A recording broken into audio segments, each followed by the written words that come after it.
Balik po tayo sa mga balita. Approve na kay Senate President Jesus Escudero ang naging alok ni Senate Minority Leader Coco Pimentel sa ginawang pagbalangkas ng rules sa impeachment trial para kay Vice President Sara Duterte.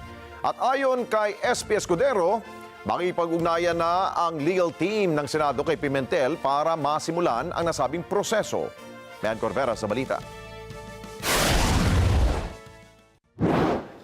Tinanggap na ni Senate President Francis Escudero ang alok na tulong ni Senate Minority Leader Coco Pimentel para bumalangkas ng rules sa impeachment trial laban kay Vice President Sara Duterte. Ayon kay Escudero, kwalipikado sa pwesto si Pimentel dahil bukod sa bar top-notcher, kabilang ito sa 5 abogado na miyembro ng Senado. Sabi ni Escudero, nakikipag-ugnayan na ang legal team ng Senado kay Pimentel para simulan ang pagbalangkas ng rules. Kailangan anya ngayon pa lang matalakay na ang rules para maipalam sa mga senador at hindi na humaba ang debate hinggil dito, oras na isa lang na ito sa plenaryo sa June. Hindi mahalaga sa akin kung sinong mangunguna o mamumuno dito, pero anuman tulong ay tatanggapin namin at makikipag-ugnayan. Ang aming opisina at ang legal team ng Senado sa kanya, kaugnay sa kanyang mga ideya sa rules. Hindi ko kinakaila. Bar top-notcher si Coco, tama siya. Isa siya sa kukonting abogado dito sa Senado. Inamin naman ng senador na wala silang magagawa at hindi maaring tanggihan sakaling magpatawag ng special session ang Malacanang para sa impeachment trial. Pero tanong niya bakit nanggigigil at minamadali ang paglilitis. Ang tanong lang ay kung magkaka-quorum dahil nga nasa kalagitnaan at kasagsagan tayo ng kampanya. At dahil yung kalendaryo inaprubahan ng matagal na at maliban sa mga nangangampanya, lokal man o nasyonal, so hindi lang re-electionista, ay baka sila iniwala dito. Pero pag tumawag ang Malacanang, Wala namang rason para tumanggi ang Senado at ang Kongreso kung mangyayari yon. Di ba, ba't naman kami hindi susunod? Pero para saan uli? Para dito? kung para dito nga, sir. Ulitin nga, para dito, hindi hayaan nating magpasya. Kung maglalabas naman anya ng ruling ang Supreme Court na pumapabor sa forthwith at uutusan ng Senado na magdaos ng impeachment trial, sabi ni Escudero, pagpapasyahan ito ng lahat ng miyembro. Bilang mga tatayong huwes, hindi anya sila magpapadala sa clamor o anumang demand para umpisahan ang paglilitis. Paano nila sasabihin? Ang sabi, trial shall forthwith proceed.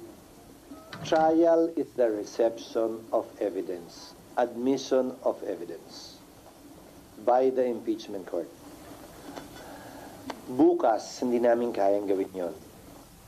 Dahil wala pang sagot ang nasasakdal. Wala pang reply ang prosecution. Wala pang preliminary conference. So anong i-order nila sa amin specifically? Ayokong pangunahan ng korte. Kaya yung sinasabi din ng ilang prosecutors, kung pwede lang daw, bukas na mismo. Mukhang hindi nila alam ang rules. Hindi namin kayang gawin yon kahit simulan namin yung proseso nang hindi pa nare-refer sa amin. So babasahin namin kung ano man yun at pag-aaralan namin kung paano ito mapapatupad at kung kaya itong patupad. Ulitin ko, ng pang-4 na beses na, nagdesisyon ng Korte Suprema noon, nag-TRO sa Kamara, huwag niyong ituloy yung impeachment ni Chief Justice Davide. Nagbotohan ng Kamara, tinuloy pa rin nila. Nag-desisyon ng Korte, huwag niyong buksan yung foreign currency deposit account ni Chief Justice Corona. Nagdesisyon ng Senado, galangin natin, sundin natin.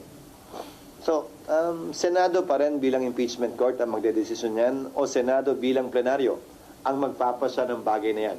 Kung ako tatanungin, as a general rule, marapat at dapat galangin palagi ng Senado anumang desisyon ng Korte Suprema. Pero sa dulo, pagpapasya niya ng Senado.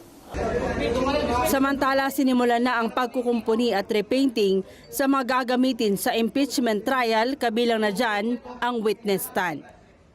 Mayan Corvera para sa Mata ng Agila, matatag, matapang, matapat.